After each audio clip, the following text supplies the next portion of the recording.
Tes, ya. Kita semua sadar dan kita semua tahu, ya. Saya dimulai akan menyampaikan firman Tuhan melalui siapa itu Allah, ya. Karena banyak sekali ya. Saya ke beberapa gereja, ya, pendetanya, hamba-hamba Tuhannya saat menyampaikan firman Tuhan. Pengenalan akan kebenaran firman Tuhannya sangat luar biasa. Tetapi ada beberapa orang yang doktrin Allahnya sangat lemah. Sehingga pada waktu menyampaikan firman Tuhan, di dalam biologinya betul, tetapi di dalam doktrin Allahnya meleset, ada sesuatu yang janggal. Misalkan contoh ya, saya kasih contoh bahwa Abraham menerima ujian pada waktu Ishak disuruh dikorbankan, ya. Ada beberapa hamba Tuhan menyatakan bahwa itu di mana Allah ingin supaya anak Tuhan itu menyingkirkan segala berhala, menomorsatukan dia. Di mana Abraham pada waktu itu begitu mengasihi Ishak sehingga Ishak dijadikan satu berhala di dalam kehidupan Abraham. Tuhan gak mau seperti itu. Tuhan ingin supaya Ishak betul-betul menomorsatukan dia di dalam hidupnya. Ya, kelihatannya sih betul, tetapi ada beberapa yang saya sanggah. Yang pertama, tujuan Tuhan bukan seperti itu, tapi tujuan Tuhan itu semua. Yang nomor satu, tidak akan lepas dari kemahaan di dalam diri Allah. Bahwa Allah tahu kok, ya. Allah tahu segala sesuatu yang terjadi di dalam diri Abraham. Di mana Allah ingin memberitahu kepada Abraham bahwa dia itu bukan mengasihi Ishak sebagai hidupnya yang nomor satu, tetapi dia lebih mengutamakan Allah di dalam kehidupannya. Tetapi Abraham gak tahu, sehingga Allah mengizinkan hal itu diberikan di dalam kehidupan Abraham, supaya Abraham menerima ujian itu. Dan akhirnya Abraham mau mempersembahkan Ishak, dan Abraham akhirnya tahu bahwa dia itu lebih menomorsatukan Allah daripada Ishak. Ini yang menjadi satu keinginan Allah, supaya anak-anak Tuhan itu tahu bahwa anugerah kasih karunia yang telah Tuhan berikan di dalam kehidupan seseorang itu nilainya sangat tinggi. Dan itu apabila Tuhan sudah menghadirkan itu dalam kehidupan seseorang, itu akan memberikan satu dampak bahwa orang itu akan memberikan hidupnya untuk Allah secara utuh. Tetapi dalam kehidupan sehari-hari manusia sering digoncangkan dengan bisikan-bisikan iblis, dengan keinginan-keinginan dirinya, sehingga dia sering tergoda, dia sering terombang-ambing. Tapi Allah mengencangkan, meluruskan kembali. Tapi hari ini saya ingin menyampaikan firman Tuhan di dalam judul saya, kasih karunia iman plus perbuatan. Jadi ketiga-tiganya akan saya kupas. Yang pertama kali di dalam kehidupan orang percaya, selagi kita yang mengaku sebagai orang, kebanyakan orang reform ya, bahwa kasih karunia itu nilainya tinggi. Karena kasih karunia itu akan disertai dengan bermacam-macam. Kasih karunia, saya berbicara kasih karunia, dan saya ingin menyampaikan dulu bahwa kita tahu setiap anak Tuhan, ya, setiap anak Tuhan, apabila telah menerima kasih karunia, Allah turut bekerja dalam segala hal mendatangkan kebaikan bagi setiap orang yang mengasihi Dia. Di mana Allah yang beracara, Allah yang melakukan, Allah yang bekerja di dalam segala sesuatu kepada seseorang ini, supaya orang ini goalnya itu apa? Menerima kemuliaan. Goalnya itu apa? Menerima kehidupan kekal. Kan seperti itu toh? Ya, amin. Ya, setiap orang seperti itu. Kenapa kita percaya seperti itu? Karena kita percaya bahwa kita memiliki Allah, yang tidak bisa diganggu-gugat, yang tidak bisa dirubah rencananya. Rancangannya tidak bisa dirubah-rubah. Rancangannya itu pasti. Rancangannya itu tidak mungkin bisa berubah-berubah. Nah, tetapi ada orang-orang yang menafsirkan tentang Allah yang bermacam-macam.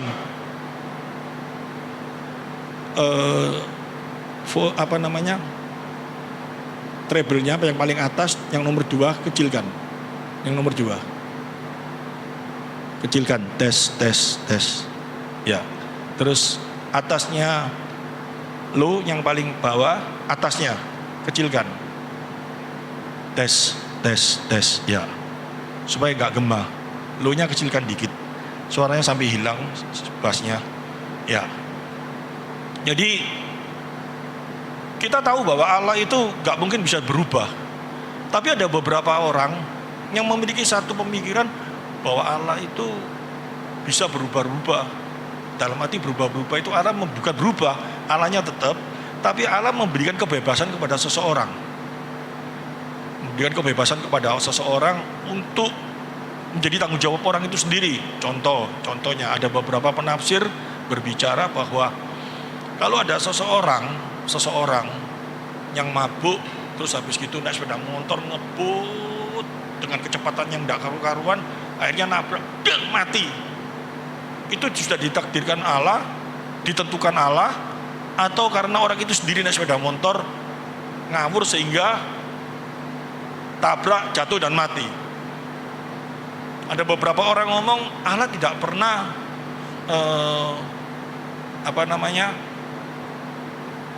membuat hal itu terjadi dalam kehidupan seseorang. Tetapi orang itu sendiri yang akhirnya sampai mati seperti itu karena kemauannya dia sendiri, bukan apa yang menjadi rencana Allah dalam diri anak orang itu.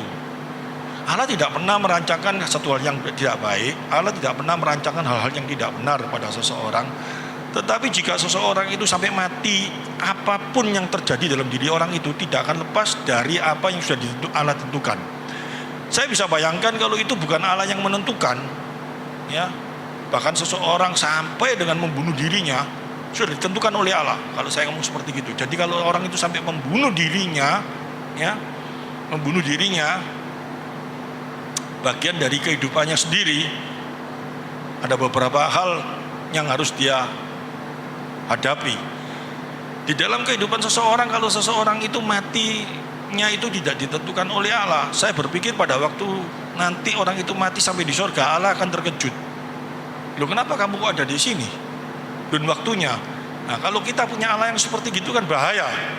Jadi pemikiran yang seperti itu kita tolak dan kita percaya bahwa segala sesuatu Allah tidak pernah terkejut, bahwa segala sesuatu ada di dalam kuasanya. Kalau enggak kan bahaya toh.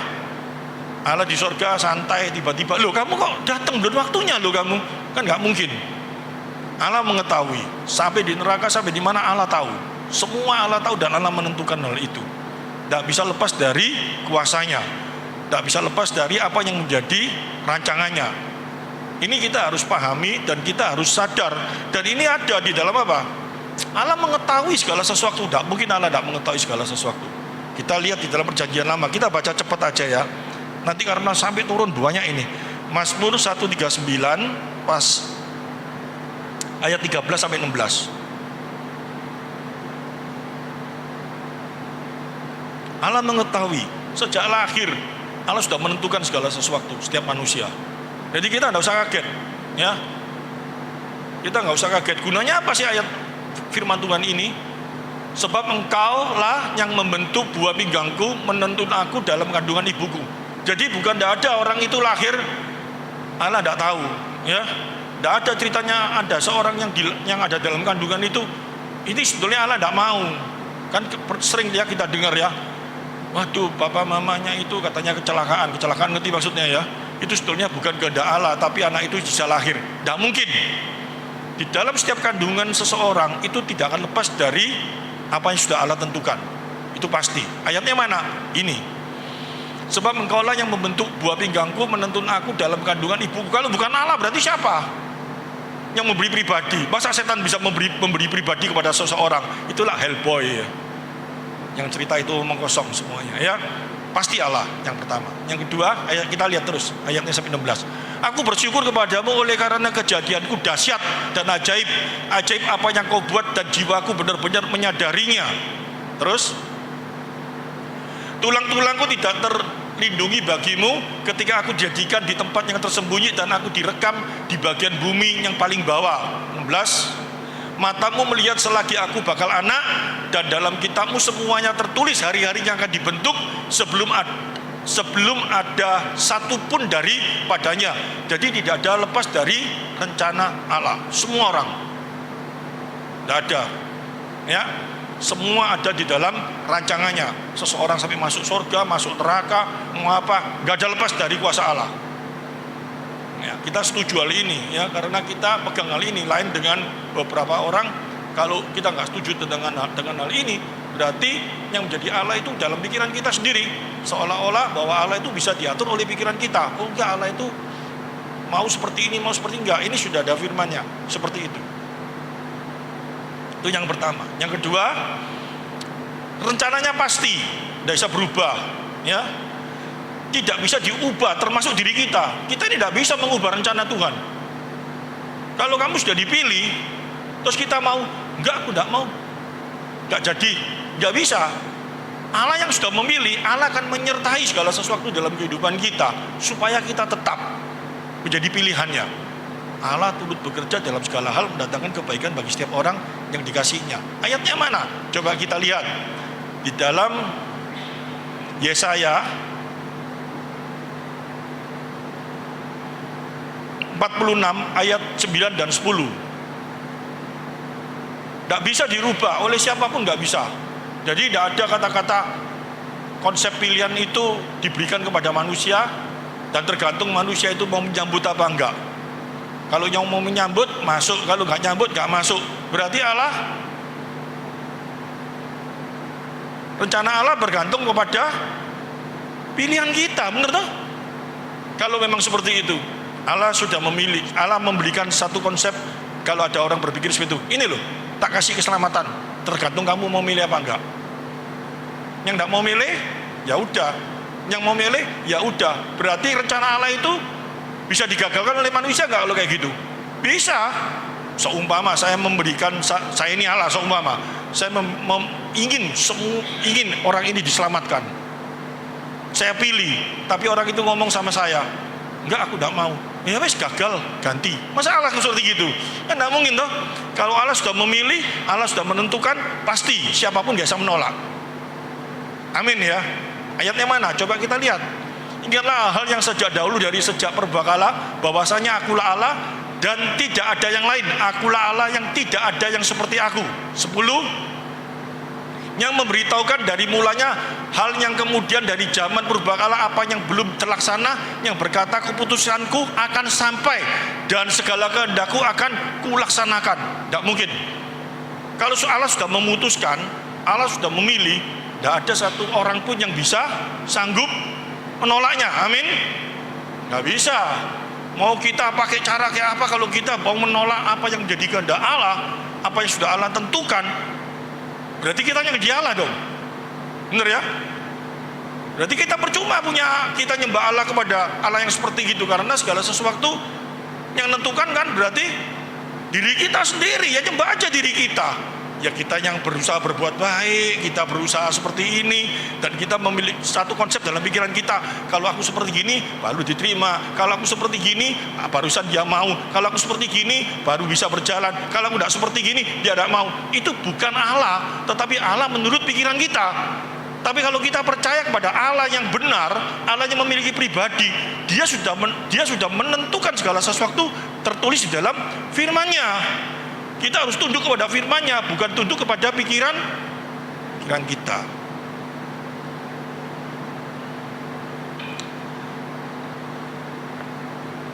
Dan kita semua sekarang senang dalam hal itu, bahwa kita setuju bahwa Allah tidak bisa berubah. Bahwa kalau Allah sudah memilih, tidak ada satu kuasa pun yang dapat berubah. Dan kita percaya bahwa segala sesuatu Allah menentukan. Siapa yang lahir dalam kondisi ini, Allah tentukan. Nah, kita pegang ini. Sekarang kita masuk di dalam soteriologi, doktrin keselamatan. Apa itu sih keselamatan? Kenapa sih manusia kok perlu mengerti tentang doktrin keselamatan? Sangat penting loh ini. Penting sekali. Karena banyak sekali orang ke gereja, banyak sekali orang sudah datang di gereja, bahkan sudah berpuluh-puluh tahun. Dalam hatinya cuma pikir kayak gini, pokok aku percaya sama Yesus, aku pasti masuk surga. Belum tentu. Kalau saya ngomong belum tentu. Kenapa belum tentu? Setan pun percaya bahwa Yesus Tuhan. Tapi di dalam firman Tuhan dikasih tahu, setiap orang yang percaya melakukan firman-Nya, kehendaknya, Lah kalau orang tidak mengerti tentang firman-Nya, tidak tahu kehendaknya, percaya sama Yesus kok bisa masuk surga? Tidak seperti itu. Gunanya apa? Allah melakukan segala sesuatu. Kata segala sesuatu itu apa? Allah merencanakan. Apalagi pada waktu firman Tuhan diberitakan, diberitahu kepada kita, hendaknya engkau sama seperti aku. Kau akan disempurnakan di dalam Dia.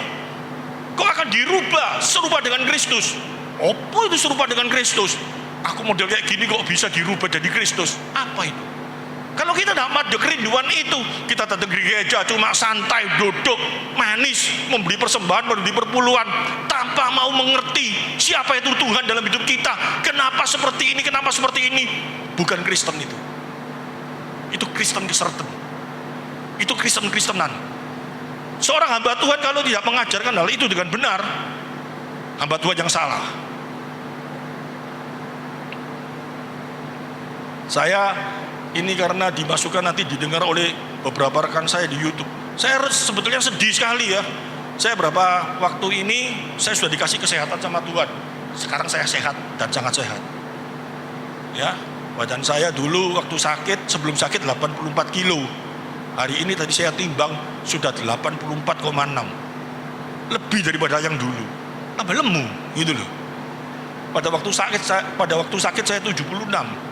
Hari ini saya sudah 84,6 tadi pagi. Heran saya, Tuhan luar biasa ya. Dan kita coba masuk soteriologi. Saya mau Tuhan, saya kau pakai. Saya diundang di mana saya datang. Sampai saya pada waktu datang ke tempat ibadah satu tempat, saya sering menangis dalam hati saya. Orang-orang ini ibadah bagaimana dengan cara seperti ini? Liturgi tentang ibadah aja salah. Cara berdoanya tidak benar. Cara menyembahannya tidak benar. Saya sampai, aduh Tuhan, ini bagaimana? Bingung sekali saya pada waktu itu. Saya mau menyampaikan firman Tuhan, sudah saya atur sedemikian rupa. Pada waktu saya sampaikan, waduh tidak bisa diterima, saya turunkan. Tidak bisa diterima, saya turunkan sampai yang paling bawah. Baru mereka agak mengerti. Padahal mereka sudah menjadi anak Tuhan, mungkin sudah ada yang 30 tahun, 40 tahun. Apa yang mereka dapat? Mereka coba ngomong, aku percaya Yesus adalah Tuhan. Setan pun ngomong, percaya Yesus adalah Tuhan.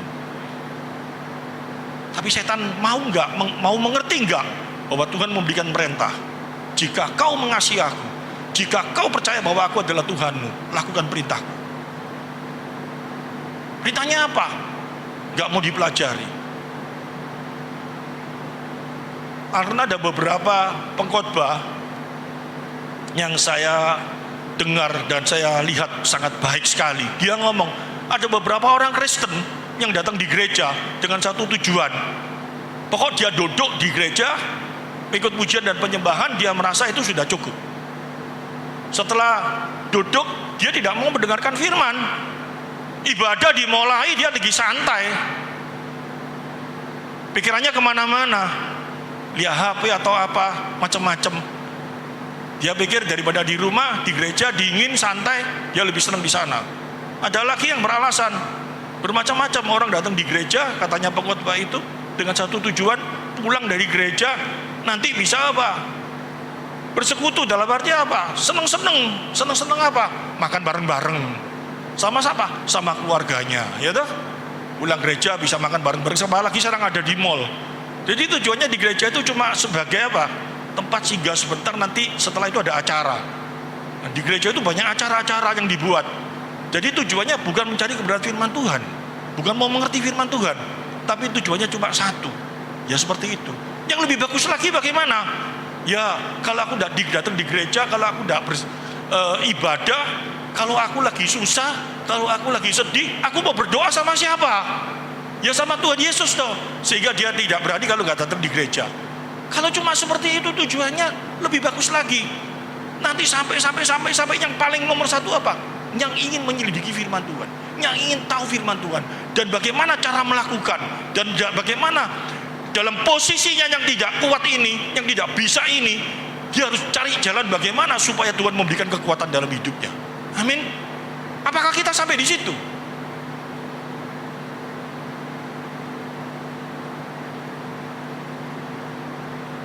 Kalau kita tadi tahu bahwa Allah rancangannya tidak berubah, bahwa Allah sudah menentukan, kita senang. Apalagi kita mengerti di dalam doktrin soteriologi, doktrin keselamatan. Di dalam perjanjian baru dikatakan apa? Aku yang memilih engkau. Bukan karena perbuatanmu kamu diselamatkan. Kau oleh karenanya kasih karunia. Ayatnya mana? Kita coba lihat di dalam Roma pasal 5 ayat 1 dan 2. Kita baca satu-satu. Roma pasal 5 ayat 1 dan 2. Sebab itu kita yang dibenarkan karena iman, kita hidup dalam damai sejahtera dengan Allah oleh karena Tuhan kita Yesus Kristus. Jadi oleh apa? Oleh Dia yang beroleh jalan masuk oleh iman kepada kasih karunia ini. Di dalam kasih karunia ini kita menerima kasih karunia sehingga kita bisa datang kepada Yesus Kristus. Terus ayat yang kedua,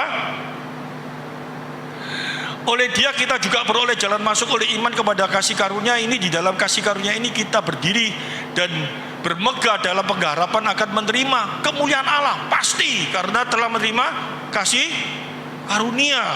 Di dalam Efesus pasal 1 ayat 4, kita baca satu-satu. Nanti kita simpulkan sendiri dalam setiap pribadi kita.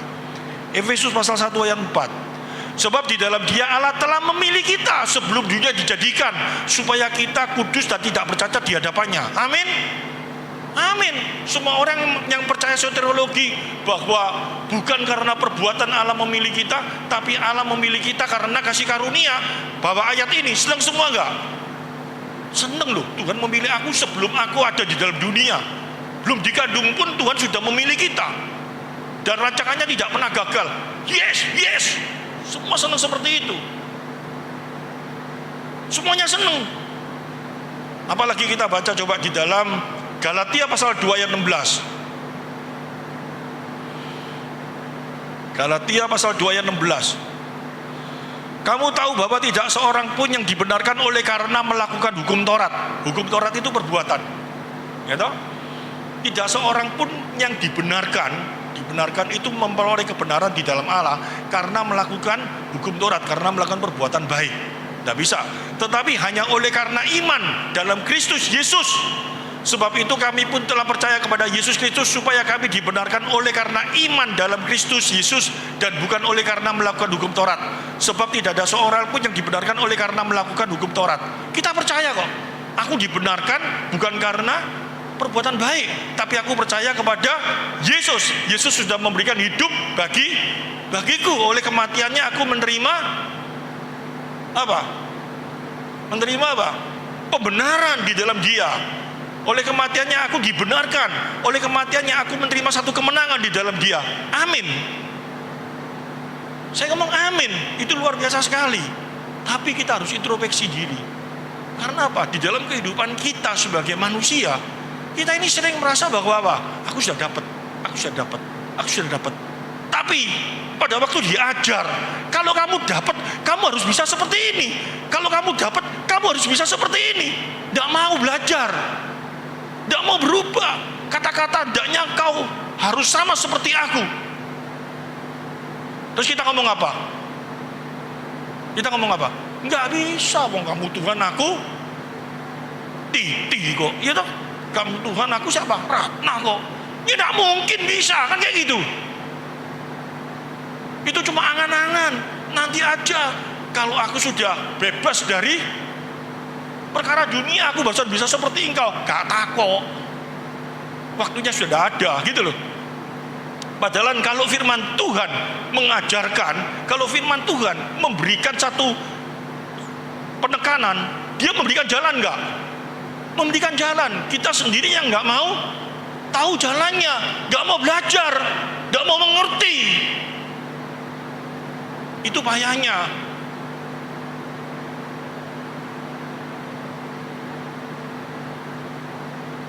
Nah, ini sangat paling bahaya. Apalagi coba kita mulai belajar. Ya, kita mulai belajar.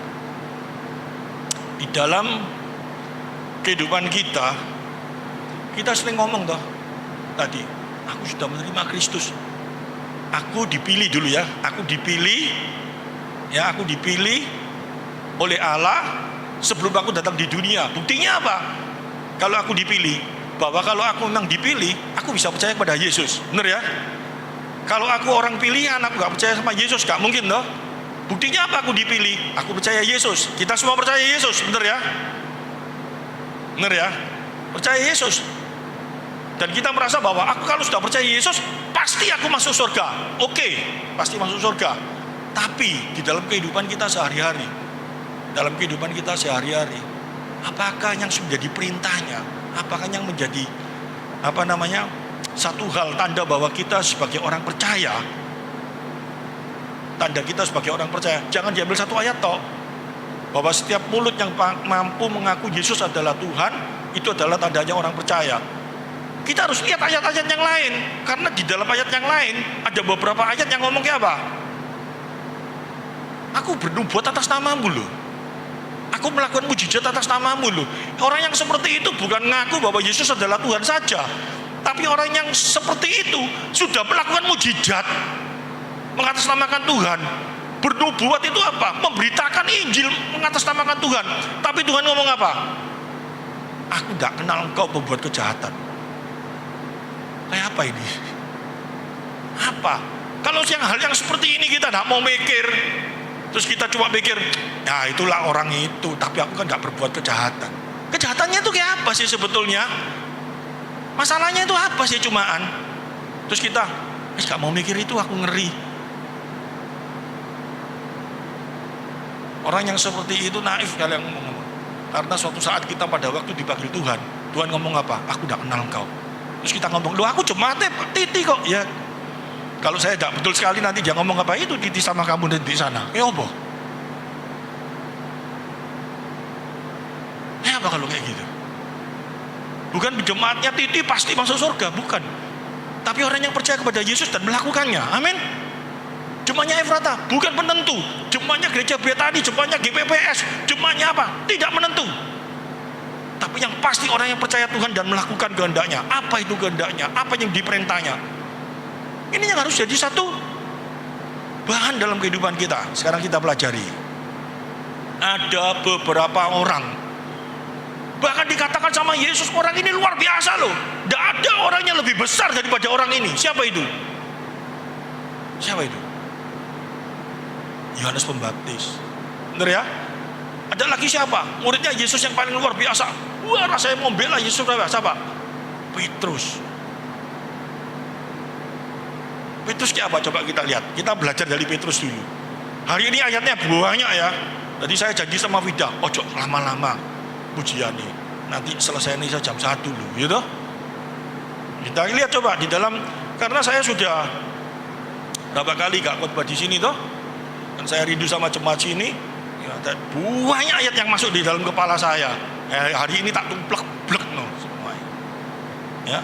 Kita lihat sekarang di dalam Matius pasal 16 ayat 13. Matius pasal 16 ayat 13. Setelah Yesus tiba di daerah Kaisarea Filipi, ia bertanya kepada muridnya, kata orang, siapa anak manusia itu?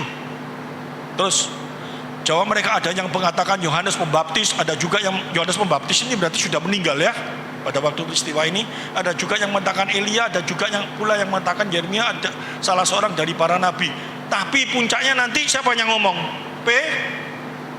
Petrus ngomong toh, engkau anak Allah yang hidup. Dan Allah berkata apa?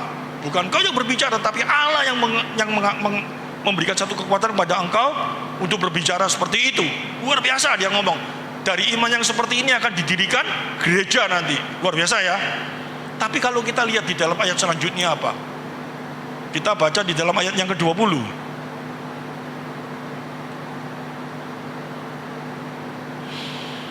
Lalu Yesus melarang muridnya supaya jangan memberitahukan kepada siapapun bahwa ia Mesias. 21. Sejak waktu itu Yesus mulai menyatakan kepada murid-muridnya bahwa ia harus pergi ke Yerusalem dan menanggung banyak penderitaan bagi pihak tua-tua, imam-imam kepala dan ahli-ahli Taurat, lalu dibunuh dan dibangkitkan pada hari yang ketiga. 23, 22. Tetapi Petrus menarik Yesus ke samping dan menegur dia, katanya, Tuhan, kiranya Allah menjauhkan hal itu bersekali-kali takkan menimpa engkau. Petrus ini sudah saya jelaskan dulu. Petrus ini melakukan ini bukan dia menyangkal loh, bukan loh, tapi dia mengasihi Tuhan secara luar biasa. Karena apa? Di dalam kitab Ulangan, bagi setiap orang yang disalib itu adalah orang yang apa? Terhina, terkutuk.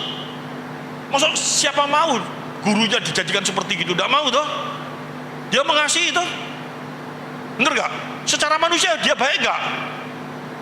Baik. Maksud Yesus mau disalib dia ngomong, pantas kamu memang disalib, kamu memang bajingan, kamu memang terkutuk, bahkan kamu di sana. Murid apa kayak gitu itu? Bocengli, ngerti maksudnya? Tetapi dia sebagai manusia, pikiran manusianya dia bekerja, dia ngakui toh. Jangan seperti itu, jangan sampai seperti itu.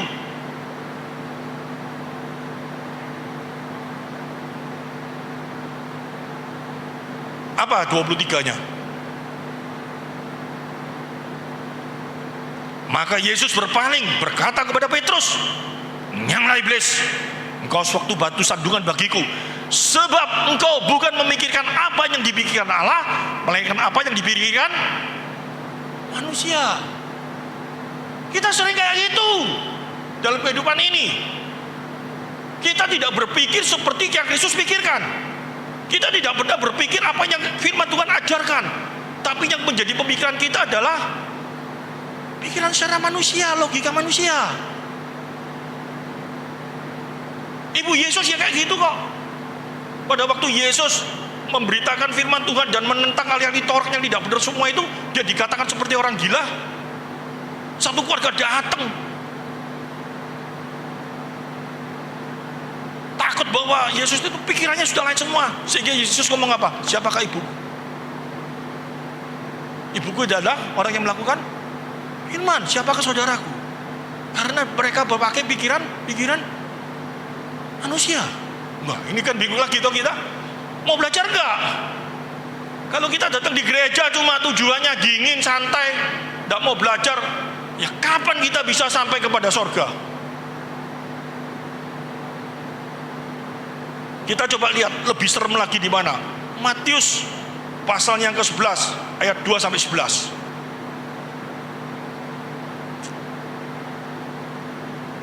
Di dalam penjara Yohanes mendengar tentang pekerjaan Kristus. Kita tahu toh Yohanes siapa ini? Yohanes Pembaptis toh. Seseorang yang sangat luar biasa loh ini. Yesus sampai nanti berkata apa? Tidak ada seorang yang lebih besar daripada dia. Termasuk siapa? Mau Abraham, mau Elia, mau siapapun juga yang dilahirkan melalui seorang perempuan. Abraham, Elia, Elisa semua kan dilahirkan melalui seorang perempuan toh. Manusia toh. Tidak ada yang lebih besar daripada Yohanes Pembaptis. Berarti Yohanes Pembaptis itu jauh lebih besar daripada mereka. Ngerti maksudnya? Luar biasa enggak? Tapi apa yang terjadi? Coba kita pelajari. Kalau sudah berjalan menurut pikiran manusia, lalu menyuruh muridnya bertanya kepadanya, engkaukah yang akan datang itu, atau haruskah kami menantikan orang lain? Gila enggak? Yohanes Pembaptis loh, yang pada waktu Yesus dibaptis, dia mendengar suara dari langit, bener gak? Inilah anak yang kukasihi. Dia melihat Roh Kudus turun seperti burung merpati. Dia melihat hal itu. Tapi pada waktu kejadian, dia di penjara dan Yesus tidak melakukan apa-apa. Dia mulai bimbang menurut pikirannya, gak harusnya seperti ini katanya dia, gitu. Masa kalau dia, betulkah dia itu Yesus? Betulkah itu orang yang nantinya menjadi juru selamat? Karena konsep di dalam pemikiran orang Yahudi pada waktu itu, bahwa Yesus itu bukan menyelamat sebagai juru selamat secara apa yang menjadi pikiran Allah, tetapi menyelamatkan orang Yahudi dari tekanan bangsa Roma. Pakai pikirannya. Dia mulai ngomong apa? Lalu menyuruh murid-muridnya bertanya kepadanya, engkaukah yang akan datang itu, ataukah kami menantikan orang lain? Serem gak? Dalam kehidupan kita sering kayak gitu gak? Aku percaya Yesus Tuhan, aku percaya Engkau adalah Allah, aku percaya bahwa Engkau yang telah menyelamatkan aku, bahwa Engkau bekerja dalam segala hal mendatangkan kebaikan dalam hidupku, semuanya. Tapi pada waktu sesuatu yang menimpa kita yang sangat berat, mulai apa? Bener enggak kamu tuh sayang aku? Kok kayak gini sih?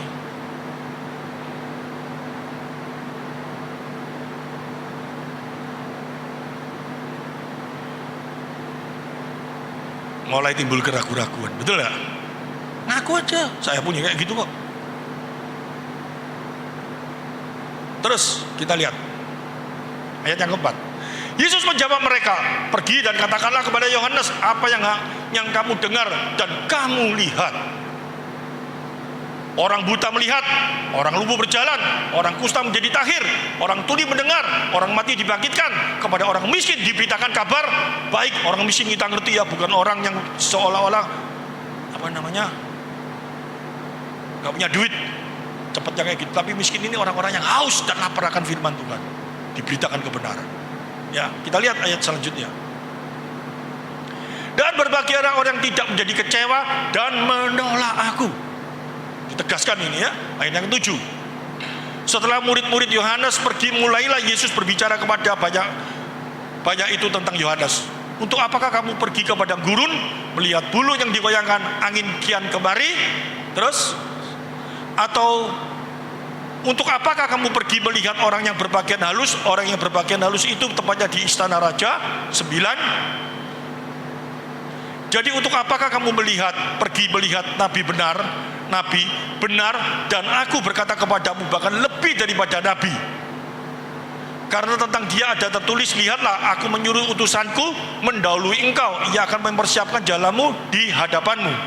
Terus, aku berkata kepadamu, sesungguhnya di antara mereka yang dilahirkan oleh perempuan tidak pernah tampil seorang yang lebih besar daripada Yohanes Pembaptis. Namun yang terkecil dalam kerajaan surga lebih besar daripadanya. Ini artinya apa? Kalau Yohanes Pembaptis mempunyai pemikiran yang seperti itu, dia lebih kecil daripada yang terkecil di surga, berarti dia gak masuk surga. Kalau dia tidak mau mengaku Yesus adalah Tuhan, kalau dia masih ragu-ragu, padahal dia yang terbesar, benar gak? Apalagi dibandingkan dengan saya, ya, dengan CB besar badan itu, ya. Kalau kamu pakai konsep pikiranmu, kalau kamu berjalan dalam pikiranmu, konsep pikiranmu, gak bisa kamu. Saya baca ini, serem saya, ngerti maksudnya? Apa seremnya? Nanti kita belajar lebih dalam lagi hari ini. Kenapa Yohanes Pembaptis bisa seperti itu? Karena di dalam kehidupannya sehari-hari, dia sudah menjadi satu kebiasaan berjalan di dalam imannya, ngerti maksudnya? Berjalan di dalam kebaikan-kebaikannya. Kebaikan itu benar. Tapi kalau kebaikan-kebaikan itu dilakukan terus-menerus tanpa memandang kepada iman yang benar, akhirnya kebaikan itu akan mendorong dirinya di dalam pikirannya sendiri. Keinginan hatinya, pikirannya sendiri yang dibuai.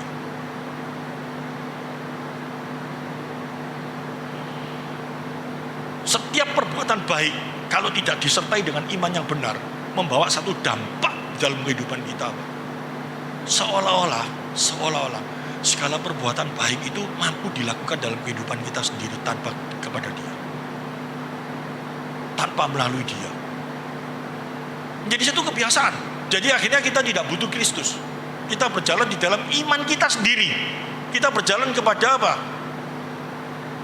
Kepercayaan diri sendiri. Ini sulit sekali, dan ini banyak terjadi bagi orang-orang yang religius kehidupannya. Dia sudah berjalan di dalam kebaikannya, dan dia merasakan kalau aku melakukan ini nanti Tuhan seperti ini, kalau aku melakukan ini Tuhan seperti ini, sehingga seolah-olah Tuhan itu bisa diatur melalui kebaikannya. Banyak sekali orang yang melakukan hal ini dalam kehidupannya, dan akhirnya dia mulai terjerumus di dalam kehidupannya seperti itu. Yohanes ya kayak seperti itu. Dia jalan di dalam kebaikan-kebaikannya terus, seolah-olah dia sudah melakukan hal yang baik, yang benar. Pada saatnya dia masuk di dalam penjara, dia menginginkan menurut pikirannya, kalau dia memang Tuhan, kalau dia memang Allah yang diutus, dia mampu membebaskan dirinya, dia mampu memberikan satu penerangan dari dirinya. Kok diem aja? Menurut pikirannya, ini pasti bukan Tuhan, aku ragu-ragu. Bahaya sekali pikiran manusia. Saya bisa bayangkan, kita semua sekarang taruh di dalam kepala kita, Yesus itu manusia 100% enggak? 100% toh? Dia makan, dia tidur, Dia bisa nangis, dia bisa ketawa, dia bisa sedih, dia bisa, karena apa? Dia mengosongkan diri. Nanti kita belajar apa itu artinya mengosongkan diri di dalam Filipi pasal 2. Nanti kita sama-sama belajar di sana juga. Apa itu mengosongkan diri? Apa itu semuanya dia lakukan? Tapi di dalam kehidupannya dia sebagai manusia secara utuh, dia taat sampai mati. Ketaatannya itu di mana? Nanti kita sama-sama belajar. Kita sama-sama melihat hal ini. Kalau dia sampai seumpama ragu-ragu, benarkah kau itu Allah? Benarkah aku ini yang diutus? Kalau dia bisa berpikiran yang macam-macam seperti itu, dia gagal. Tapi dia taat sampai mati. Kenapa seperti itu? Kita sama-sama belajar ini. Tujuannya apa dia seperti itu? Maunya apa dia seperti itu? Dan firman Tuhan ini diajarkan bagi kita untuk apa? Roh Kudus diberikan kepada kita untuk apa? Roh Kudus itu loh diberikan bagi kita ini supaya kita ini bagaimana? Tujuan Roh Kudus diberikan pada kita ini apa? Orang sekarang pikirannya macam-macam. Roh Kudus diberikan supaya kita bisa melakukan mujizat, supaya kita bisa membuat kesembuhan, supaya kita dikasih hikmat, supaya kita nanti pada waktu menghadapi persoalan masalah melalui Roh Kudus kita dikasih hikmat untuk bisa keluar. Roh Kudus dibagikan apa itu? Roh Kudus itu Allah. Kalau dia diberikan pada kita, kalau kita berpikiran seperti itu, berarti kita mulai tidak secara langsung membuat konsep Allah Roh Kudus itu dibuat seperti kehendak keinginan hati kita sendiri. Banyak orang yang seperti itu. Bahkan dia mulai ngomong, aku tadi malam waktu doa, Roh Kudus berbicara sama aku disuruh gini, disuruh gini. Roh Kudus diberikan kepada kita tujuannya apa? Menghasilkan buah roh itu apa? Orang Kristen sudah jadi Kristen 50 tahun, 60 tahun, tidak mau mengerti hal ini, tidak mau belajar hal ini. Dan aku bahwa nanti besok masuk surga. Bukan dia yang berbicara, tapi saya dijamin pasti gak akan masuk.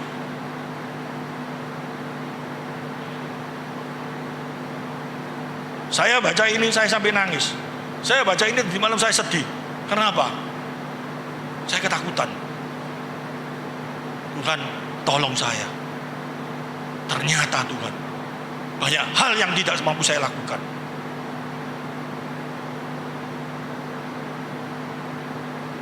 Banyak sekali orang menganggap remeh kok. Apa sih?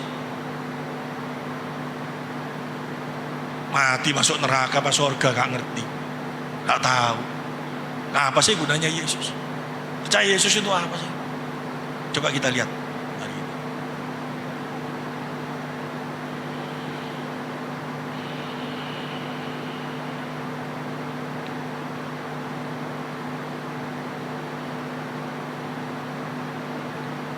Kalau kita mulai melihat hal ini, terus kita mulai berbicara, Roh Kudus diberikan kepada kita itu apa?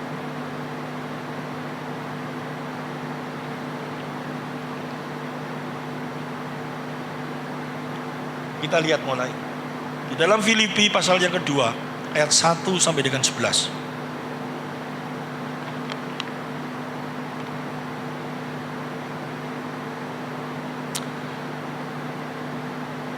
Tadi kita sudah mengerti itu ya.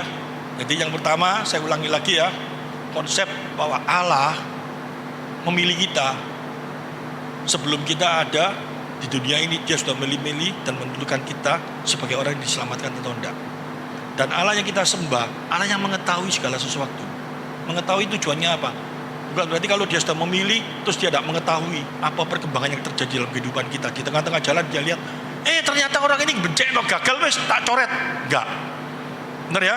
Karena tadi ayat beberapa ayat mengatakan bahwa kamu dipilih, kamu sudah ditulis dalam kitab kehidupan. Segala sesuatu yang akan terjadi dalam hidupmu dia sudah mengetahui dan sudah menentukan. Ya? Kita mengerti itu semuanya dengan baik. Dan kita percaya bahwa kasih karunia hadir dalam hidup kita saat kita dipilih. Sekarang kita masuk. Tanda orang yang dipilih oleh Tuhan itu apa? Di dalam Filipi pasal 2, kalau kita baca, jadi karena dalam Kristus ada nasihat. Kalau ada kata jadi, kalau kita baca di Filipi, kita tidak boleh langsung di dalam konteks ini kita pegang. Gak boleh, karena Filipi itu satu-satu kesatuan surat.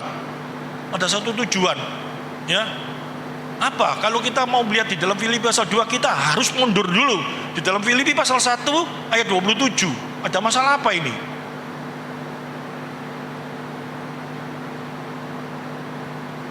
Hanya hendaklah hidupmu berpandangan dengan Injil Kristus. Injil Kristus itu apa? Supaya apabila aku datang, aku melihat, dan apabila aku tidak datang, aku mendengar, bahwa kamu teguh berdiri dalam satu roh dan sehati sejiwa berjuang untuk iman yang timbul dari berita Injil.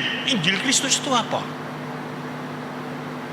Jadi keinginan Paulus itu hanyalah hidupmu berpandangan kepada Injil Kristus. Bukan berarti di Filipi ini ada sebuah masalah seperti di Korintus. Kalau Korintus ada masalah, orang jor-joran, orang memilih. Kalau di Galatia ada masalah. Di Galatia itu apa? Orang-orang Yahudi yang masuk Kristen itu akan mempengaruhi orang-orang yang Kristen di sana supaya imannya diplus perbuatan lagi. Ya, kalau di Korintus itu pameran kasih karunia. Ada juga yang orang-orang yang jor-joran. Aku lebih senang pengkhotbah ini, sehingga Rasul Paulus di Korintus menentang hal itu. Tapi di Filipi enggak. Filipi ini jemaatnya luar biasa. Rasul Paulus ditulis di Filipi ini dengan sukacita luar biasa. Banyak hal yang menyatakan bahwa dia sukacita, dia senang sekali tentang 3 pola jemaat orang-orang yang ada di Filipi. Tetapi ada satu keinginan supaya jemaat yang di Filipi ini makin dewasa di dalam imannya, sehingga dia menulis hal ini. Hanyalah hendaklah hidupmu berpandangan dengan Injil Kristus. Dia ingin supaya jemaat di Filipi ini makin maju di dalam imannya. Mulai dia menulis di dalam Filipi pasal 2 ayat yang ke-1. Apa coba kita lihat. Jadi karena dalam Kristus ada nasihat. Bukan berarti di Filipi ini kalau dikatakan jadi ada satu konflik di mana jemaat ini bertengkar atau apa semua, ataukah di Filipi ini tidak ada penghiburan kasih, tidak ada persekutuan loh, tidak ada kasih mesra, tidak ada belas kasihan, bukan.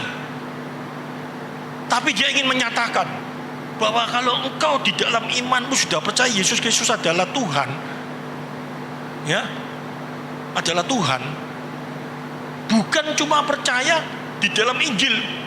Di dalam Injil itu artinya apa? Kita tahu toh, yang makna Injil itu apa? Injil itu adalah apa? Kedatangan Kristus, kedatangan kelahiran dan kematian Kristus.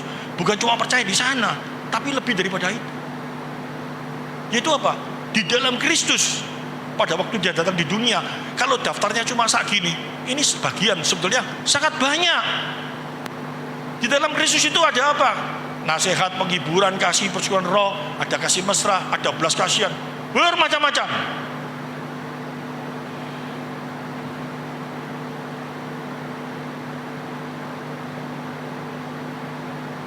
Nah ini mulai kalau kita baca ya, mesra dan belas kasihan ayat 2. Karena itu sempurnakanlah sukacitaku dengan ini, hendaklah kamu sehati sepikir dalam satu kasih, satu jiwa, satu tujuan. Ini bukan berarti di dalam Filipi ada perpecahan, bukan. Tetapi dia ingin mengatakan, kalau engkau anak Tuhan, kalau engkau sudah dalam Tuhan, kau harus memiliki hati yang seperti ini, yang dimiliki oleh Kristus.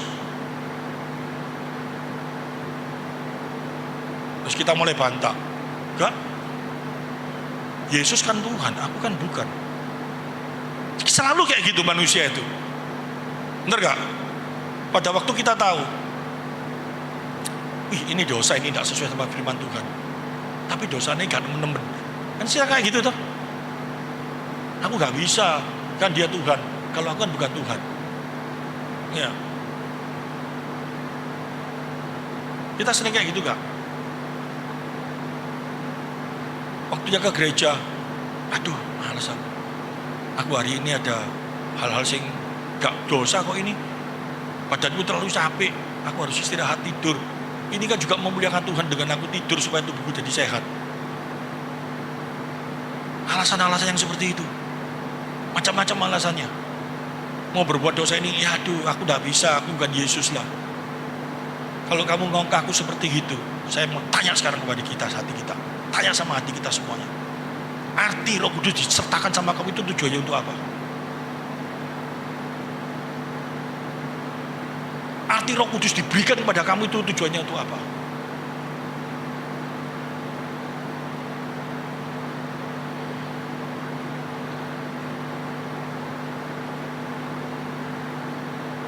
Coba kita mulai hayati ini.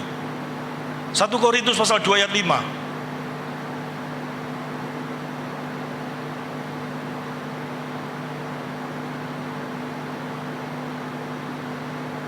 Supaya iman kamu jangan tergantung pada hikmat manusia, tetapi pada kekuatan Allah. Kekuatan Allah itu di mana? Kekuatan Allah itu ada di mana? Gak dalam Kristus Yesus. Ditekankan seperti ini gak? Yang walaupun dalam rupa Allah tidak menganggap kesetaraan dengan Allah itu sebagai milik yang harus dipertahankan, melainkan telah mengosongkan dirinya sendiri dan mengambil rupa seorang hamba dan menjadi sama. Jangan sama Allah Bapa jadi Allah Anak, bukan loh ya, tapi memiliki 3 pribadi. Sudah saya jelaskan minggu-minggu yang lalu. 3 pribadi, tetapi mereka sama dalam pengertian apa? Memiliki kemahaan, sehingga satu dengan yang lain tidak bertabrakan, ya. Di dalam hal ini, kalau Roh Kudus diberikan di dalam kehidupan kita, tujuannya apa? Supaya kita disempurnakan di dalam Kristus, bisa berhasil dalam hidup kita, supaya kita memiliki seperti pikiran yang Kristus pikirkan. Roh Kudus itu diberikan dengan tujuan itu seperti itu.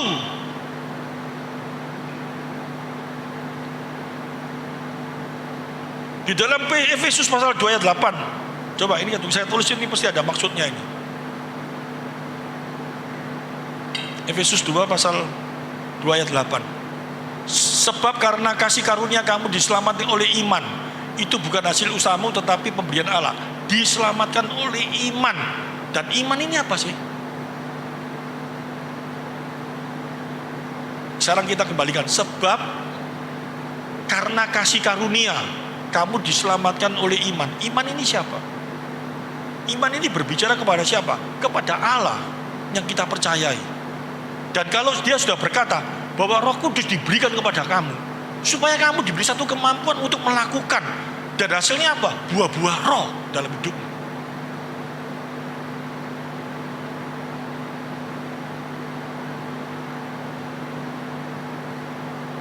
Oleh karena itu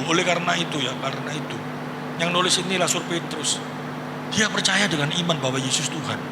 Tapi dia ngomong, kalau cuma iman tok tidak kuat kamu harus disertai dengan kebajikan.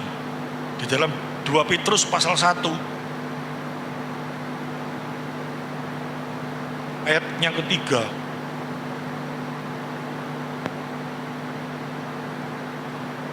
manggil kita oleh kuasanya yang mulia, yang ajaib.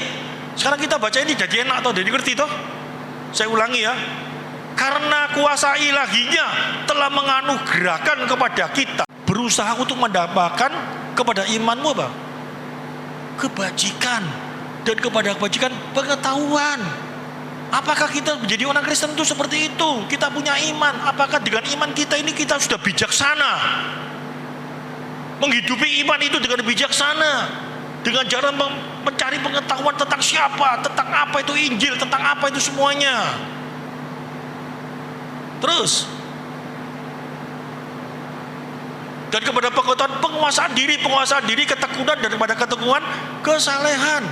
Apakah itu ada dalam kehidupan orang Kristen? 8.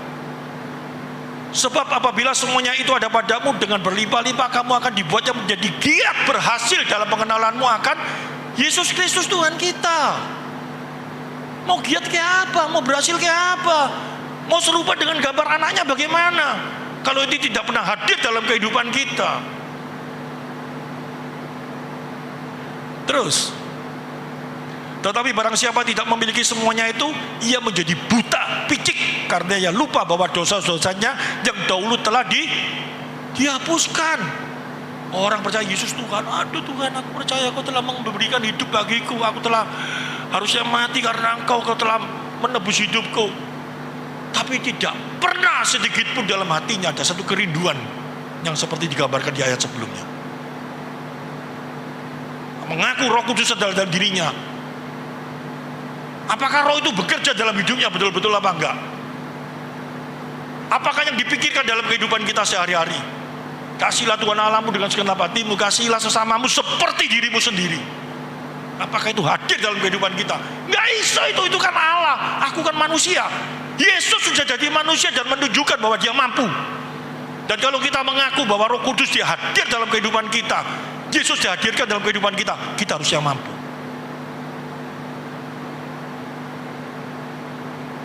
Roma 8 ayat 28 sampai 30.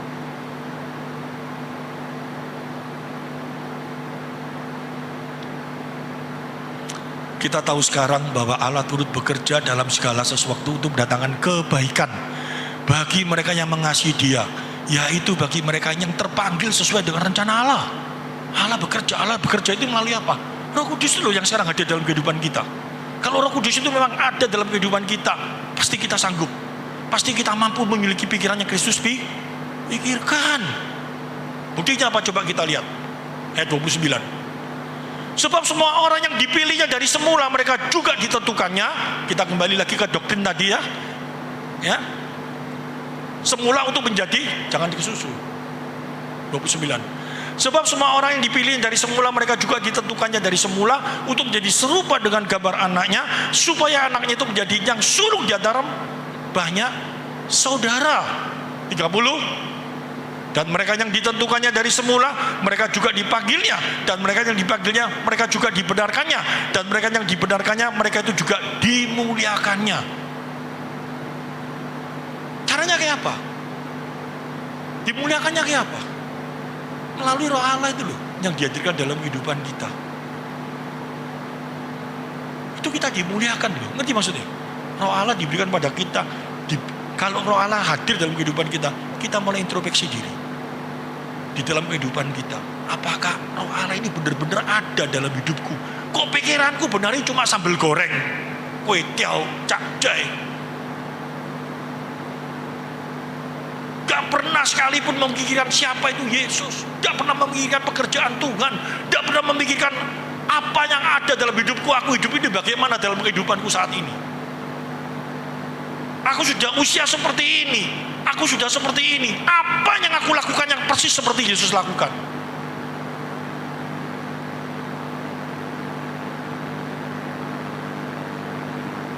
Bangun tidur, apa yang ada dalam pikiran kita? Aku hari ini kayak apa yang cari duit sih banyak. Itu pikiran Yesus. Bangun tidur, apa yang aku harus lakukan? Apa harus lakukan ini? Memang semua orang ada tanggung jawabnya masing-masing. Tapi semua orang yang dilakukan, semua dalam kehidupan kita sehari-hari, tidak boleh lepas dari apa yang telah Yesus lakukan dalam kehidupan kita. Tidak boleh lepas dengan pribadi Kristus, karena kalau kita mengaku sebagai hambanya. Bagaimana? Masing-masing pribadi, kalau ada kerinduan, Tuhan pasti kasih jawaban. Amin. Tuhan mengetahui kok segala kekuatanmu. Tuhan mengetahui kok segala bebanmu. Kamu ngomong, aku hari ini gak bisa seperti engkau. Aku masih ada tanggungan hutang Tuhan. Kalau hutangku beres, aku bisa seperti engkau. Dalam situasi hutang gak punya duit, kamu ditagih orang, kamu bisa seperti Kristus kok. Caranya kayak apa? Minta sama Dia. Tuhan, aku mau seperti engkau, tapi aku saat ini mengalami satu beban yang berat. Tuhan, aku gak bisa seperti engkau. Aku dalam keberdosaan. Tuhan, kasih jalan. Kalau kau tanya sama aku, sama saya gak bisa jawab. Karena saya bukan Tuhan. Tapi saya percaya setiap persoalan dan masalah, saat kau bertanya sama Dia, Dia pasti jawab. Amin. Dalam keluargamu, dalam rumah tanggamu, Tuhan, aku gak mampu Tuhan, aku ngadepi ini, aku berat Tuhan, aku gak bisa Tuhan. Aku mau seperti engkau, tapi masalahnya begitu berat dalam hidupku Tuhan. Bagaimana ini Tuhan? Tuhan kasih jawaban nanti. Tuhan janji kok. Asal kau ada satu kerinduan seperti Dia, ada satu kerinduan supaya buah Roh hadir dalam kehidupan. Dia kasih jalan. Dia kasih satu hal yang indah dalam hidup. Tapi kalau tidak ada kerinduan itu, bagaimana bisa terjadi? Berarti Roh Allah tidak ada hadir dalam kehidupanmu.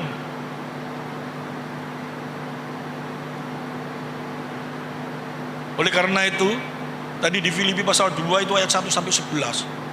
Paulus itu rindu. Dia ngomong, pada saat aku ada, pada saat aku udah ada, aku rindu. Supaya hal itu hadir terus dalam kehidupanmu.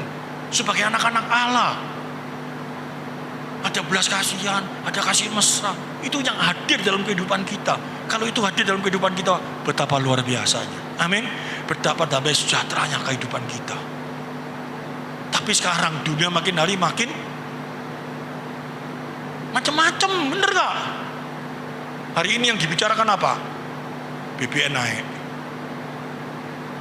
Waduh, kayak apa ini BBM naik? Waduh, kayak apa ini? Sambo atau apa lagi? Yang dipikirkan cuma itu tok. Keliling di sana tok. Kita dibawa dalam suasana itu terus. Terus kita ngaku pada waktu di gereja, aku mengasihi Engkau Tuhan.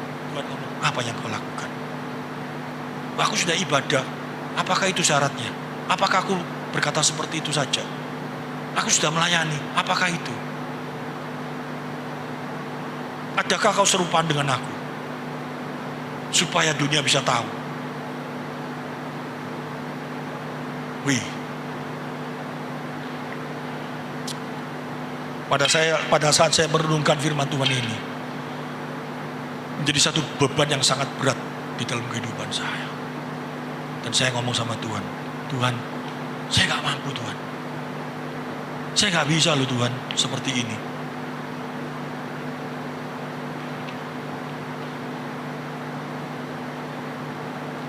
Saya sangat berat Tuhan.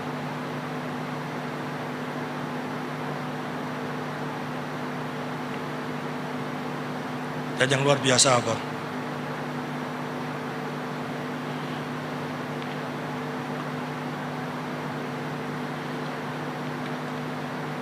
Dia kasih jalan sangat luar biasa kayak bagaimana. Di dalam Roma pasal 8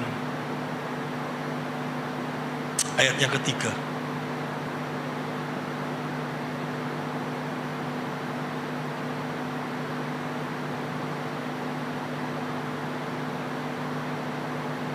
Sebab apa yang tidak mungkin dilakukan hukum Taurat, karena tak berdaya oleh daging, telah dilakukan oleh Allah dengan jalan mengutus anaknya sendiri dalam daging, yang serupa dengan daging, yang dikuasai oleh dosa.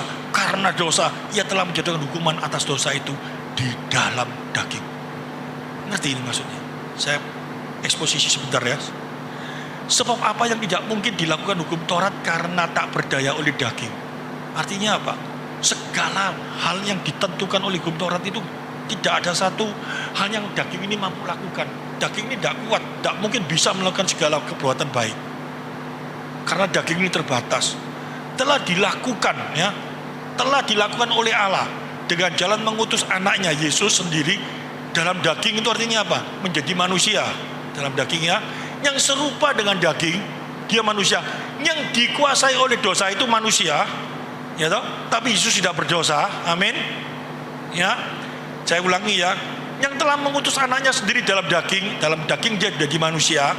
Ya toh? Semua manusia yang serupa dengan daging, yang sama dengan manusia, yang dikuasai oleh dosa karena dosa, seluruh manusia, tapi dia tidak. Dia telah menjatuhkan hukuman atas dosa di dalam daging. Jadi segala sesuatu yang tidak mampu dilakukan oleh manusia telah mampu diterima, dipikul oleh Kristus.